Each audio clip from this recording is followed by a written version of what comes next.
There's been a lot of uncertainty surrounding the Dodge brand ever since the announcement that the Charger and Challenger were no longer going to be produced. Months before it arrived to showrooms, many questioned the Hornet's ability to carry the torch, as there's large shoes to fill with the absence of compelling and enticing options coming from this American manufacturer.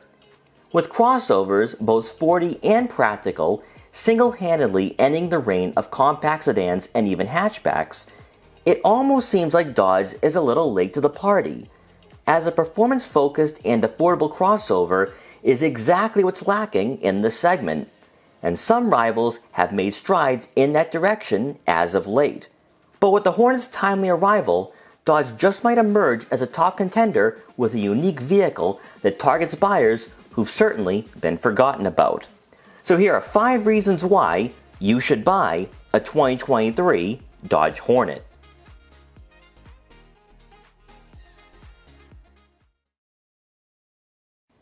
In recent years, we've known Dodge as being a muscle car brand with the Charger, Challenger, and even Durango, as all 3 models could be equipped with a V8 engine. Prior to this manufacturer's resurgence after the Fiat-Chrysler merger, we had cars like the Dodge Neon that offered nothing less than fun and exhilaration. Now that Dodge is downsizing on the powertrains, many are hoping we somehow find a spiritual successor to that small sedan. And maybe it's the Hornet that can keep the tradition of fun, affordable cars alive.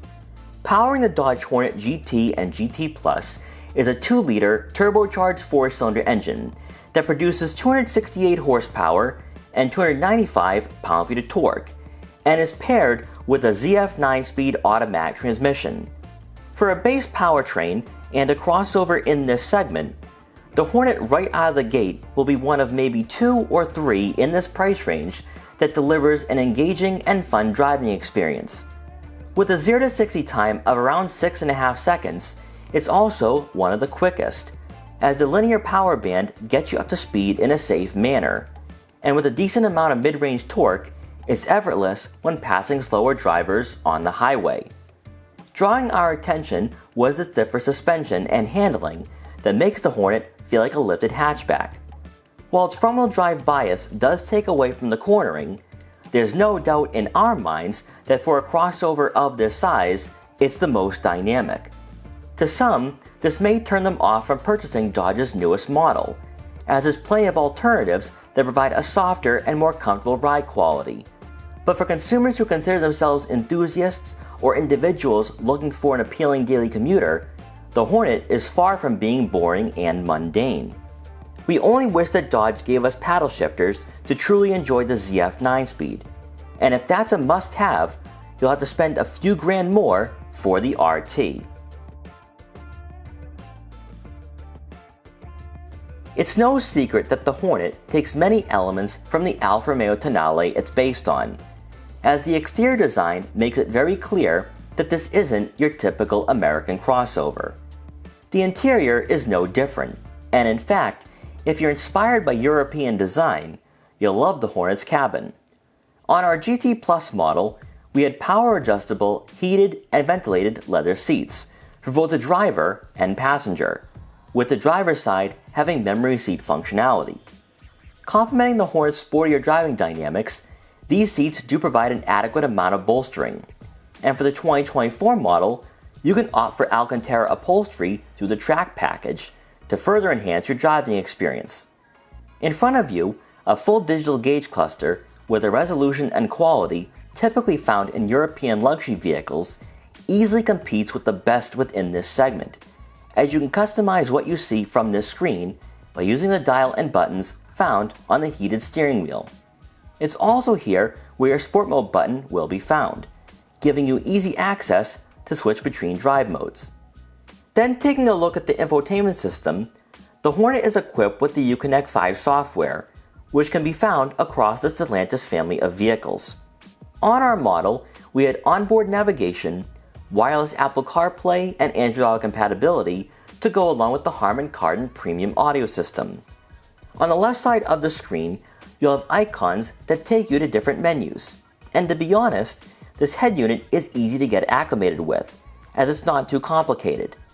Despite having the ability to adjust the climate control and 3-level heated and ventilated seats from the touchscreen, you will have physical buttons for your dual-zone temperature control and front and rear defrosters conveniently placed on the dashboard.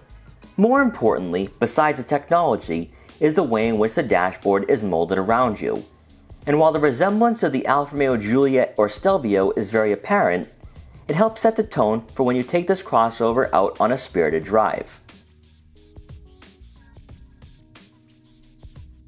The Dodge Hornet is the most recent addition to a growing subsegment of the crossover market that includes rivals such as the Kia Seltos, Mazda CX-30, Nissan Rogue Sport, and possibly even the Honda HR-V.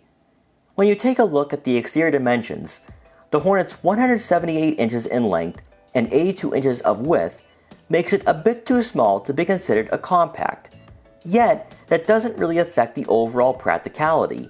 And in fact, you might be surprised with how much room you actually have. Behind the second row seats, you'll have right around 27 cubic feet of room, outclassing many of its closest rivals. While attached back body lines could be seen as a detriment, we had plenty of room for our camera bags and even a small cooler. When those second row seats are down, that space will nearly double in size if you want to fit some smaller furniture or your moving boxes. For second row occupants, this is where the Hornet falls short when matched against a compact crossover. Passengers will have an adequate amount of shoulder, head, and legroom. However, it will be quite the squeeze trying to fit a third person in the middle. And because of that, we can't say it's a perfect daily driver or family vehicle, but it is a more capable alternative to a hatchback. If you were to ask a buyer what their ideal crossover is, you'd probably steer them towards a Porsche Macan or BMW X3. But not everyone can afford to drop $50,000 or $60,000, if not more. In recent years, we've seen some competitors produce vehicles such as the Kona N or Mazda CX-30, but they're far from being perfect candidates for the average American. The Dodge Hornet GT has a starting cost of just under $31,000, which includes standard all-wheel drive and a peppy turbocharged 4-cylinder engine. During our time with the GT Plus, we believe this is the pick in the lineup, and with a few added extras, you'll be walking out of the showroom paying a little over $40,000. However, if you'd like to experience the plug-in hybrid, you're still paying less than most luxury compact crossovers.